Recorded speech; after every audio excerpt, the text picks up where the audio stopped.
Ketemu lagi bersama saya, nama XPT, tentang jiwa yang tertawan oleh bangsa gaib.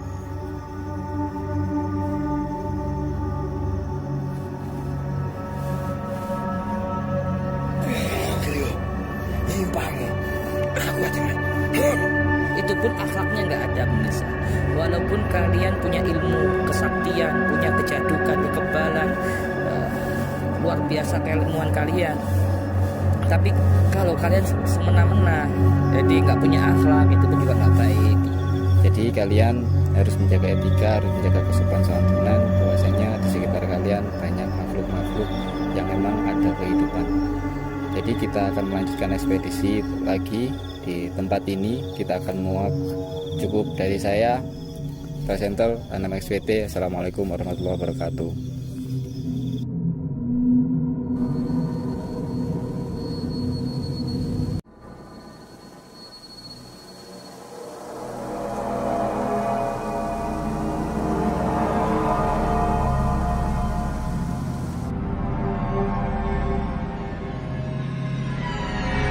Bersama saya, nama XPT. Kali ini saya bersama tim kru Kusitis Official sedang berada di lokasi penggalian informasi. Kita kali ini akan menggali informasi tentang sukma. Setahu saya sukma, setiap manusia mempunyai sukma 7, dan kalaupun itu diambil oleh makhluk halus, akan seperti apa orangnya, nanti guru spiritual kita akan menyambung, akan menjelaskan secara detailnya. Untuk itu kalian yang menonton video ini jangan pernah nonton sendirian, bahwasanya makhluk tak kasat mata selalu hidup berdampingan dengan Anda. Untuk itu video ini adalah sebuah informasi, sebuah ilmu yang bisa diaplikasikan dalam kehidupan Anda. Untuk itu kalian harus subscribe, like, share, dan komen, bahwasanya ini adalah suatu informasi. Untuk itu kita langsung saja kepada guru spiritual kita, Kusitis Al-Barbawi. Assalamualaikum warahmatullahi wabarakatuh. Selamat malam pemirsa dimanapun Anda berada. Kali ini kita akan membahas tentang jiwa yang tertawan oleh bangsa gaib. Jadi ada salah satu orang yang berobat, yaitu dia cerita, saudaranya cerita, keluarganya cerita, itu ketika dia mancing di sungai, tiba-tiba pingsan. Setelah pingsan dia sadar, itu seakan-akan dia melihat seperti dia sedang berada di tempat dia mancing itu, padahal sudah di rumah sejatinya. Dan ternyata itu sukma itu sudah ditawan oleh bangsa gaib. Perlu kita ketahui, perlu kita catat, jiwa yang tertawan atau sukma yang tertawan menjadi penyebab lupa ingatan atau menjadi penyebab gila. Makanya di pesantren itu banyak santri yang rata-rata notabene itu orang gangguan jiwa. Ya, seperti itu yang akan kita ungkap saat ini, yang akan kita kuak lewat mediator nanti. Seperti apa kisahnya? Yang jelas sukma itu keluar, sukma itu ditawan oleh jin atau jiwa itu ditawan oleh bangsa gaib. Itu menjadi penyebab lupa ingatan, menjadi penyebab gila. Seperti itu pemirsa. Kisahnya begini, ada orang depresi, ya, tekanan batin, beban hidup yang berat, nggak kuat, akhirnya kan depresi.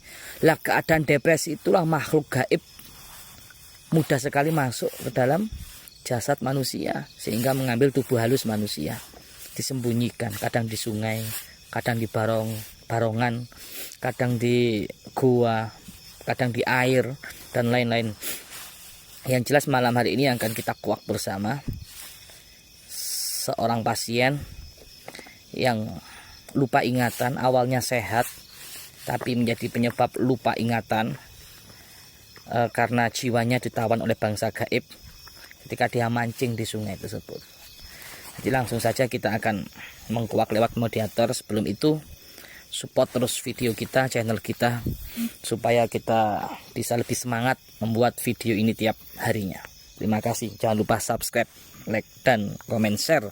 Satu kali kita share, bisa pahala itu bisa mengalir pada diri kita, insya Allah. Amin, amin. Ya, langsung saja kita akan ke mediator. Silakan Ki.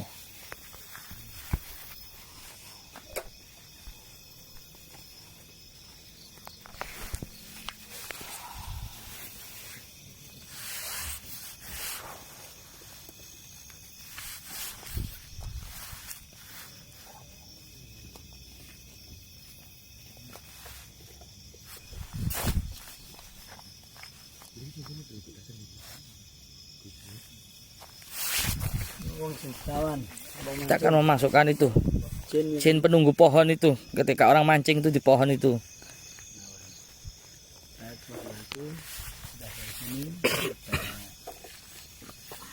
Pagar semua ada gerak langsung di sini aja.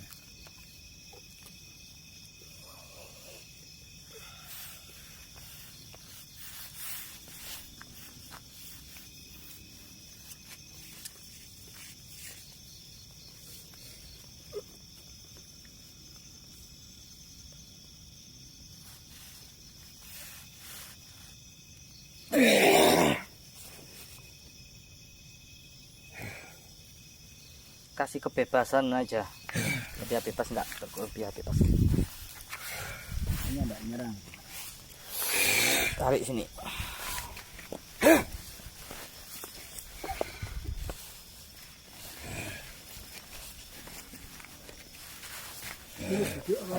Biar aja gak apa-apa. Selamat malam. Selamat malam.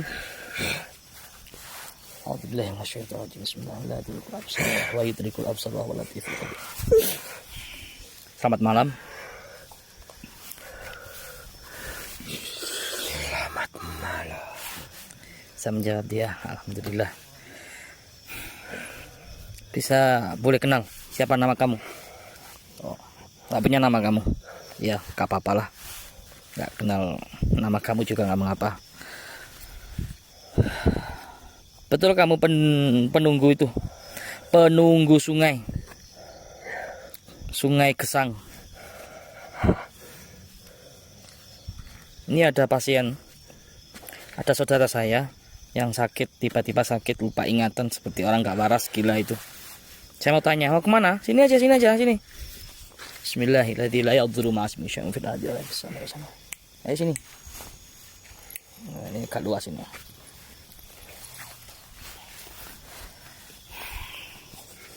Bagus ya? Bagus. Enggak bagus. Itu cah. Iya, langsung saja. Saya mau tanya. Mau ngobrol-ngobrol, mau tanya. Betul, itu jiwa saudara saya itu kamu tawan di situ. Kenapa kok ditawan? Apa salahnya?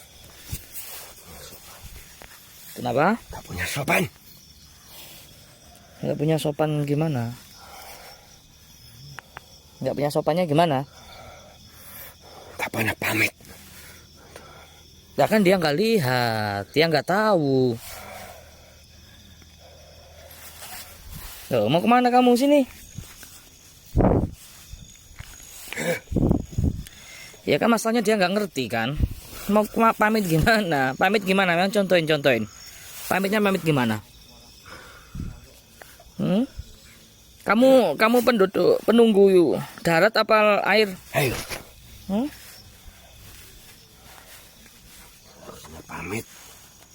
Harus pamit. Lah kan dia nggak tahu kamu. Contohin gimana caranya dia pamit? Gimana? Harus gimana kalau pamit coba? Gimana coba kalau pamit harus gimana coba? Singgah. Huh? Aso sesilih. Apa itu? Jin setan tenung panas pati. Sing manggon nek kali kene. Nyingkrio. Nyimpango. Aku ate main. Ngono. Gitu ya. Ya kan dia masalahnya nggak lihat kamu, dia nggak ngerti kan. Masa harus pamit, harus izin kan dia nggak ngerti. Ngerti pasti ada penunggunya. Harus pamit. Oh begitu ya. Tapi kan dia sudah pamit sama yang kuasa, sudah izin sama Tuhan. Oh, Tuhan kamu. Marah dia pemirsa. Ya udah, santai, polos aja. Gitu ya, harus pamit dulu ya. Kalau nggak pamit, terus kamu marah gitu. Intinya gitu ya. Nggak punya sopan katanya pemirsa. Ya masalahnya kan dia nggak ngerti, masalahnya dia nggak tahu, gitu loh. Masa dia nggak ngerti? Adek kan tahu kamu ya pasti pamit lah. Tempatnya siapa? Diinjak-injak. Gak pamit. Hah? Iya iya iya. Iya iya, lain kali biar pamit ya. Saya bilangin nanti.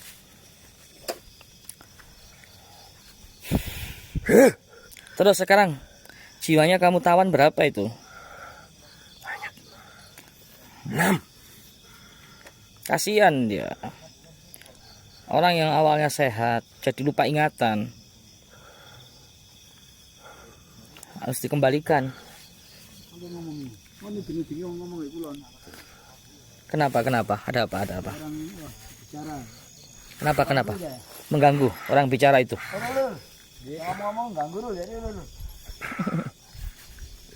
Kenapa? Ada apa?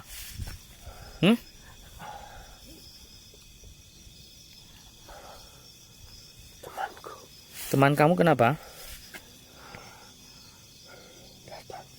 Terus? Saya nggak ngundang teman kamu kok. Saya cuma ngundang kamu. Nggak punya jamuan sini. Kalau ngundang kan harus ada jamuan. Intinya saya ada masalah sama kamu. Ini saudara saya yang berobat. Itu kok jadi seperti orang gila, lupa ingatan. Ternyata sukmanya, jiwanya kamu tawan ternyata. Setelah teman-teman tadi meditasi, ternyata ada di kamu. Ternyata kamu simpen di air gitu pemirsa. Ini tiang keladinya. Terus gimana enaknya ini?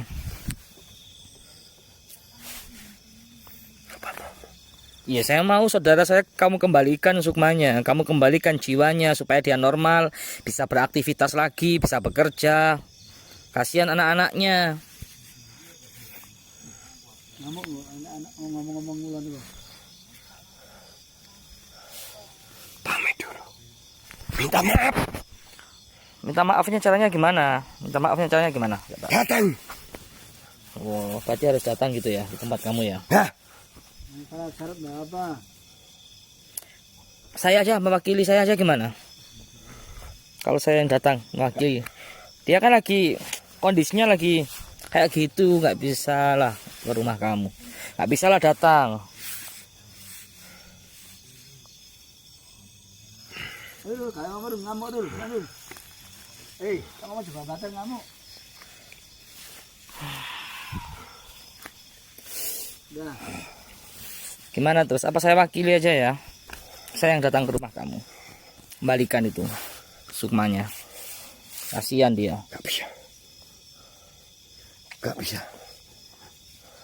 Sebenarnya ini yang salah itu kamu atau manusianya sih aslinya itu?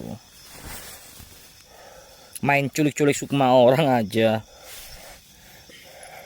Saya gak pernah menyerahkan orang, dia yang salah. Gak pamit, gak sopan. Coba contohkan. Dia itu awalnya pas mancing itu gimana? Coba contohin.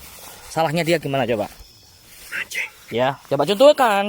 Yang tahu kan kamu waktu itu kejadiannya, coba contohkan. Duduknya gimana coba? Dia apa dia coba? Langsung gitu bisa. Istana saya. Terus katanya kencing juga ya? Kencing. Coba contohin gimana? Tiba dia orangnya gimana coba? Di tempat.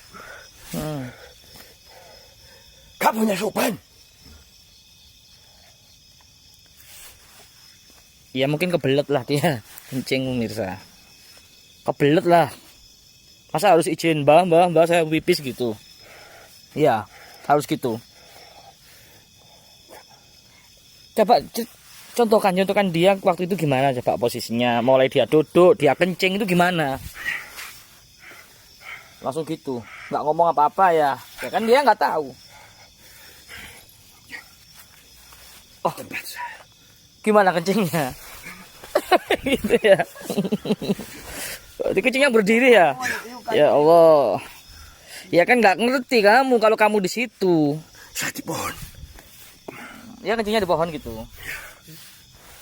Itu pemirsa hati-hati jangan kencing sembarangan ya. Ada penunggunya tiap pohon. Hati-hati kalau sukmanya diambil. Jadi seperti itu awalnya kisahnya. Seperti itu pemirsa. Ya, terus gimana ini anaknya terus? Jadi intinya saya pengen saudara saya kembali lagi sukmanya jiwanya yang kamu tawan. Datang. Datang, minta maaf. Berarti harus datang ya. Saya aja yang datang lah besok. Ke tempat kamu sekarang kan dekat ini sungai kamu di bawah ini pemirsa sungainya. Datang. Minta maaf. Berarti harus datang. Orangnya. Keluarganya. Keluarganya. Ya. Oh iya, jadi yang datang harus keluarganya katanya seperti itu pemirsa. Syarat dah. Udah nanti tambah repot. Ya itu aja ya. Kasih waktu berapa menit? Kita akan menggali informasi lagi lebih detail tentang makhluk di situ, bukan hanya dia saja, tapi yang jelas ada lagi yang ikut andil untuk. Oh harus gitu ya caranya ya. Harus gitu dulu kalau mau mancing. Apa? Minta maaf. Minta maafnya gitu katanya bisa. Gimana coba ulangi lagi. Oh harus gitu pemirsa. Dia mintanya seperti itu. Kalau minta maaf sama Tuhan aja gimana coba? Minta maaf kan sama Allah aja. Masa minta maaf sama kamu? Ustaz Farhan, kita kurang informasi. Ayo. Bapak kita masukkan lagi penghuni situ yang menawan jiwa itu. Jadi pemirsa, jiwa yang diambil disembunyikan oleh bangsa gitu, otomatis manusia tersebut akan berkurang ingatannya. Lelet gitu kalau jak ngomong. Lemot gitu intinya pemirsa. Hati-hati kalau kita menemukan yang dulu orang itu sehat, waras, normal, kemudian tiba-tiba kayak lemot, lupa ingatan, diajak ngobrol tuh nggak nyambung-nyambung, itu pemirsa. Jadi pasti 90% dia pasti sukmanya atau jiwanya diambil oleh bangsa gaib. Ini pahami betul. Jarang yang ngerti tentang ini. Ingat, beda ruh dengan tubuh halus beda. Manusia punya 7 tubuh halus. Ya, diambil 1, diambil 2, diambil 3 sudah berani telanjang di depan umum. Jadi harus paham. Ustaz Farhan, ini kita akan masukkan lagi satu mediator. Penduduk situ yang temannya inilah, saudaranya ini, nah, itu sudah masuk. A'udzubillahi minasyaitonir rajim. Bismillahirrahmanirrahim. Bismillahilladzi la yadhurru ma'asmihi syai'un fil ardi wala fis sama'i wa huwas samiul 'alim. Sini. Masuk alangan. Sini.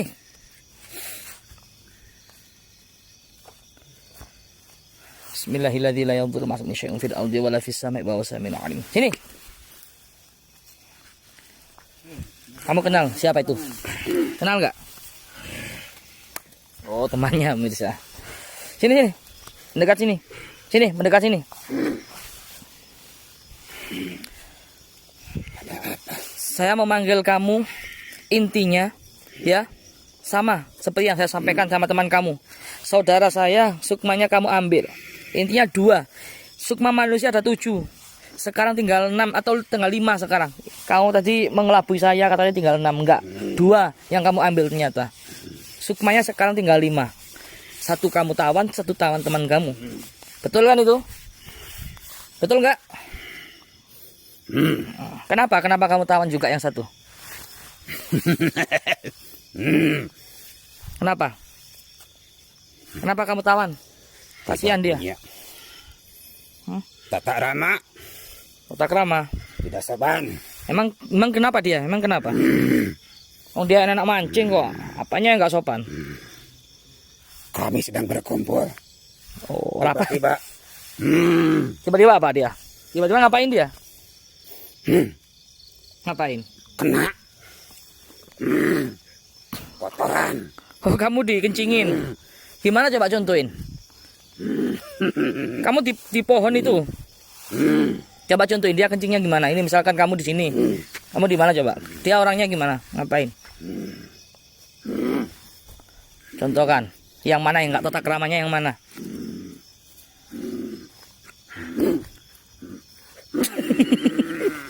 Begitu ya. Seperti itu pemirsa. Yang membuat dia marah juga akhirnya diambil sukmanya. Akhirnya pingsan itu. pingsan di tempat, dicari oleh keluarganya sampai maghrib, dan ketemu pingsan, diambil di bawah. Ya kita bikin sepakatan, intinya Sukma itu harus dikembalikan. Gimana caranya? Satu kamu bawa, satu kamu bawa. Ayo, kamu diskusi sama teman kamu. Tidak semudah itu. Terus, saya ingin teman saya itu kembali Sukmanya seperti semula, bisa beraktivitas seperti semula. Sekarang dia lumpuh sekarang. Dia lupa ingatan. Salah dia. Salah. Apa salahnya? Dia kan nggak tahu. Dia bebas tuh mau kencing di mana aja. Kebelet bisa juga kan. Pamit dulu. Ya kan nggak tahu kamu. Contohkan. Harus pamitnya gimana coba? Contohin. Ya biar tahu gitu. Contohin pamitnya gimana coba? Bah, Hmm? saya numpang, bah. Oh mbak, saya numpang mbak. Numpang apa? Pipis. Harus gitu. Kalau bilang gitu nggak kamu ambil Sukmanya. Yakin? Bener. Jadi gitu pemirsa, Mbah, saya numpang Mbah, harus gitu ya kalau mau pipis. Satu kamu bawa Sukmanya, satu kamu bawa. Ini terus gimana? Kesepakatan ayo. Kalian berdua harus ada kesepakatan kita. Ayo bikin kesepakatan. Datang. Harus datang. Kamu setuju? Minta maaf. Kamu. Tak semudah itu. Ya kamu diskusi dulu, gimana syaratnya? Kalian diskusi dulu. Kalian berdua yang bawa semuanya. Sopan dia. Biarkan dia lagi diskusi dulu. Dikotori. Seru pemirsa. Dia gila. Oh ya nggak boleh. Kalau dia gila kamu berurusan sama saya, itu saudara saya. Intinya, saya pengen dia itu sembuh. Kalian musyawarah. Ya kita maklum lah dia salah, Tapi yang jelas dia nggak tahu kalian. Jadi mau dimaklum lah. Andai kan dia tahu pasti ya Mbak, saya pemirsi Mbak, pasti gitu. Kalau misalkan anak-anak pondok yang tahu kalian pasti dia pemisi lah. Jangan cuma salaman doang. Ayo kasih keputusan gimana? Saya kasih waktu 2 kali 24 jam. Enggak apa? Terus gimana terus? Ada syarat-syaratnya. Apa syaratnya? Jangan aneh-aneh lo ya. Apa syaratnya?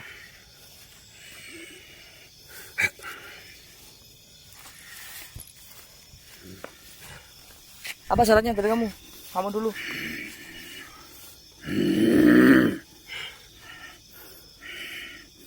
Cepat.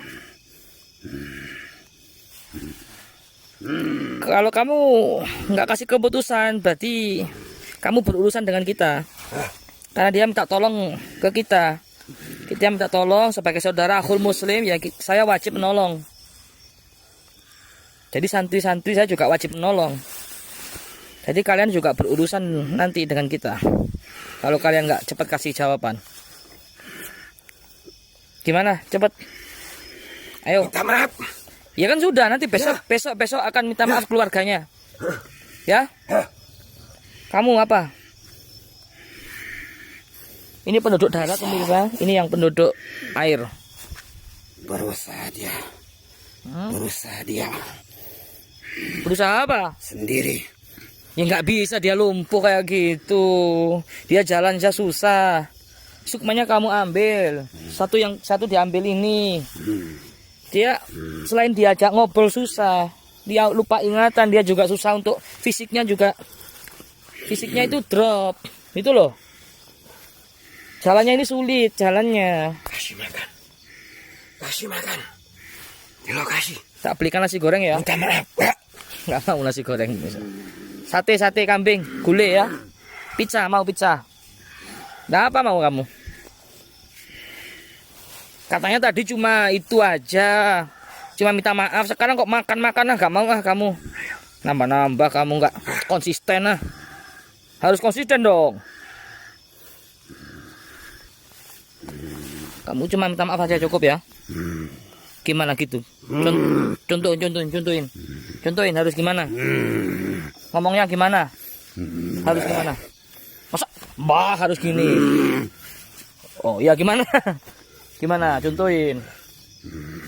Atap sini aja. Ya contohkan biar tahu itu.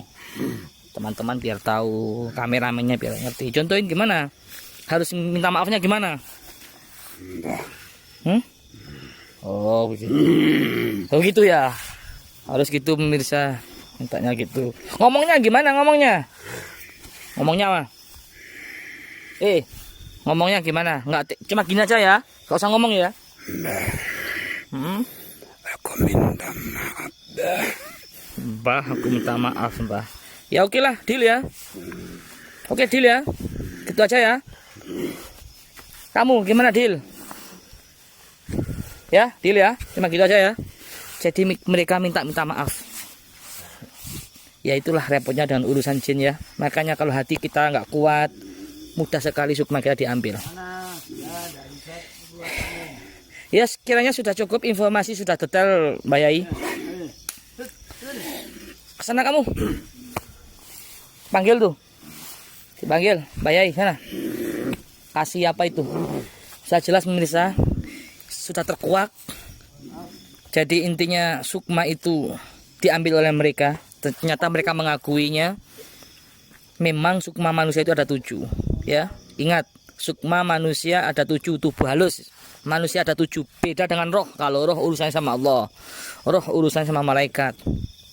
Kita sudah bukan ranahnya, ndak bisa ke situ.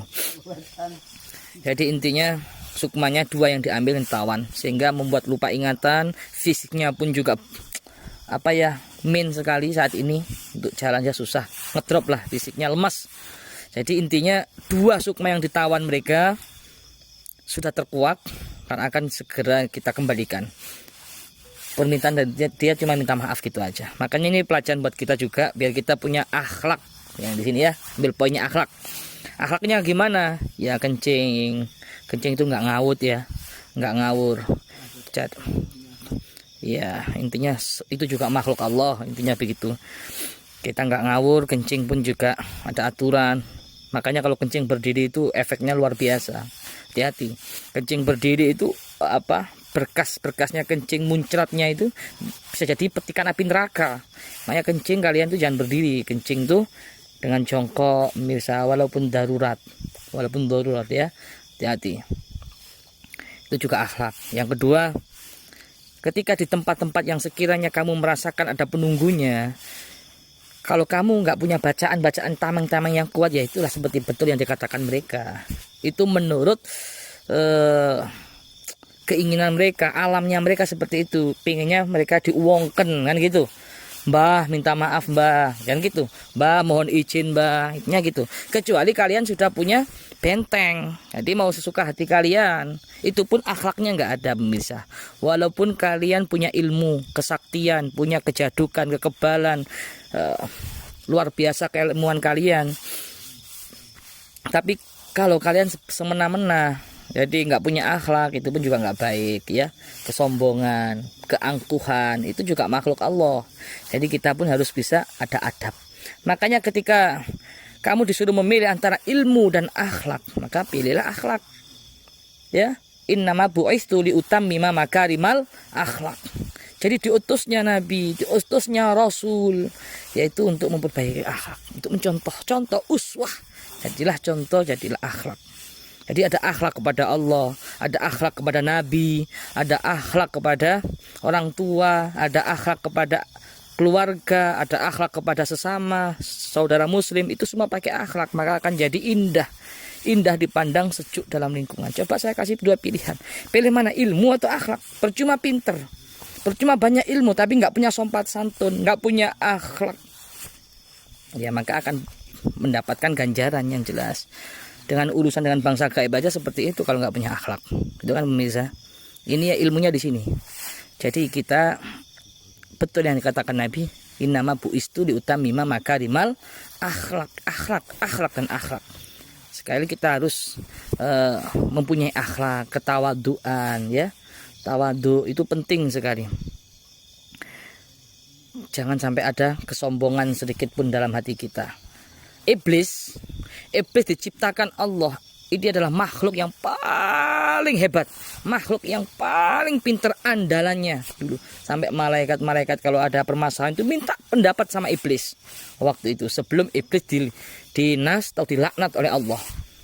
Ya, iblis, ratunya iblis dulu namanya Azazil. Nah, iblis ini orang yang paling tawadu, orang yang paling hebat, yang paling dimuliakan oleh Allah waktu itu. Tapi ketika Allah menciptakan Nabi Adam, semua disuruh sujud, hanya iblis yang tidak mau sujud. Kenapa? Karena dalam hati iblis itu ada setitik kesombongan.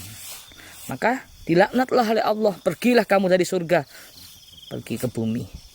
Makanya dalam hati kita masih ada setitik kesombongan, berarti kita pengikutnya iblis. Laknatullah alaih. Naudzubillahi min dzalik. Naudzubillahi min dzalik.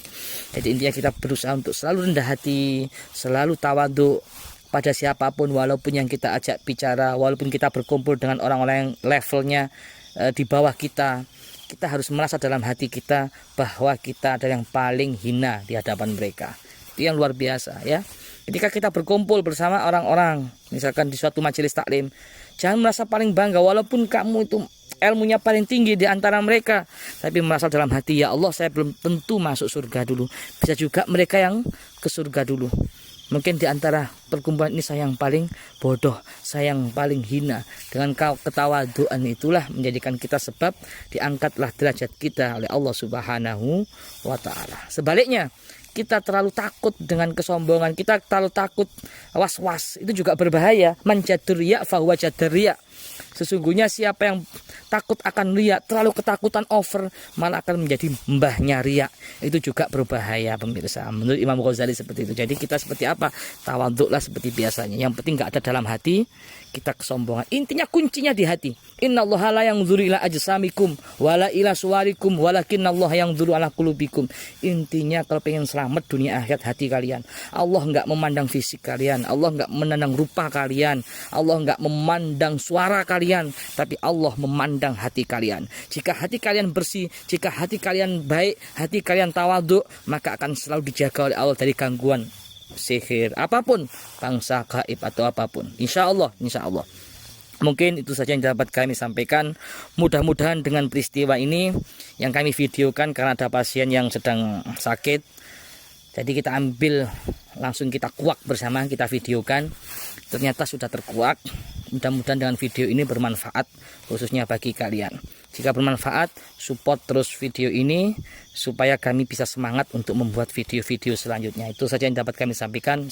Apabila ada kurang lebihnya, kami mohon maaf yang sebesar-besarnya. Wa'afu minkum. Assalamualaikum warahmatullahi wabarakatuh. Cukup sudah tim melakukan tentang penggalian informasi. Di sini kita tadi telah menggali informasi tentang apa tadi? Saya tidak memperhatikan. Oh iya, kehilangan sukma. Bahwasanya yang saya ingat tadi, kita selalu hidup berdampingan dengan makhluk-makhluk yang tak kasat mata. Jadi kalian harus menjaga etika, harus menjaga kesopan santunan. Bahwasanya di sekitar kalian banyak makhluk-makhluk yang memang ada kehidupan.